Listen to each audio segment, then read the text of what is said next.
le préfet est-il dans son rôle de la sécurisation des personnes et des biens tout simplement? Il faut saluer le très grand professionnalisme des autorités administratives du littoral et leur capacité à anticiper, notamment sur les provocations du président du MRC.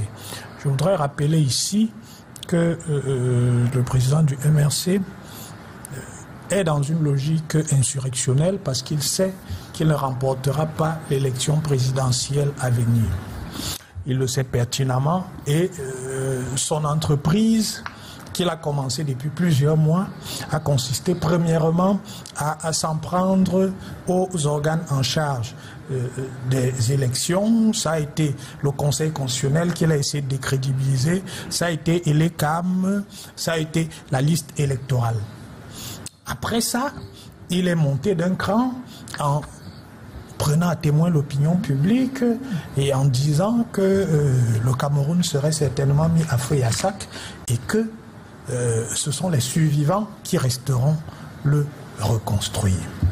Et la dernière déclaration à Paris, c'est qu'il a appelé à un holocauste de 50 personnes qui vont éventuellement lui permettre d'accéder au pouvoir. Donc, quand vous voulez tapisser votre chemin pour étudier du sang de 50 Camerounais, ce n'est pas dans le cadre électoral, c'est bien dans le cadre insurrectionnel. Donc, à partir de ce moment-là, quand vous avez l'ensemble de cette analyse-là, vous êtes prudent lorsque ce monsieur veut qu'il y ait une déclaration de manifestation qui a été déposée quelque part. Donc, on a là affaire à une manifestation spontanée et quand on met ça en rapport avec les déclarations précédentes du président de cette formation politique, je dis, les autorités, ce qu'elles ont fait, c'était anticiper pour éviter tout débordement. Vous savez, Bouba, la sécurité, c'est la première des libertés. C'est-à-dire que tant que les conditions de sécurité ne sont pas garanties, les citoyens ne peuvent pas se mouvoir, les citoyens ne peuvent pas travailler, les citoyens ne peuvent pas se soigner.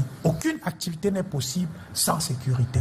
Et dans le cas qui nous concerne, les autorités ont pris des mesures pour que cette manifestation spontanée, dont on ne connaît pas les organisateurs, parce que jusqu'à ce moment, personne ne peut dire. Là, j'ai entendu votre reportage nous dire que M. Dzongang a demandé aux personnes rassemblées devant le siège de se démobiliser. Elles ne l'ont pas fait. Mais dans le même temps, moi, dans les groupes WhatsApp ici, j'ai des membres du directoire du MRC qui, jusqu'à ce matin, mobilisaient des gens en leur demandant de se rendre là-bas. Donc il y a un discours contradictoire qui cache bien un agenda caché. Et je dis cet agenda, c'est un projet insurrectionnel parce que Maurice Kamto sait qu'il aille ou pas aux élections, il ne les remportera pas. Donc il ne prendra pas le risque d'y aller en sachant qu'il va courir le risque d'une cuisante défaite.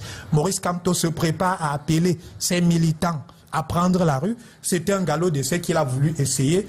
Malheureusement pour lui, les autorités administratives de la ville de Douala ont anticipé dessus et ont empêché que cette rencontre se produise. Moi, je voudrais saluer leur professionnalisme. On voit bien que tout se passe dans le bon ordre. Il n'y a pas de débordement.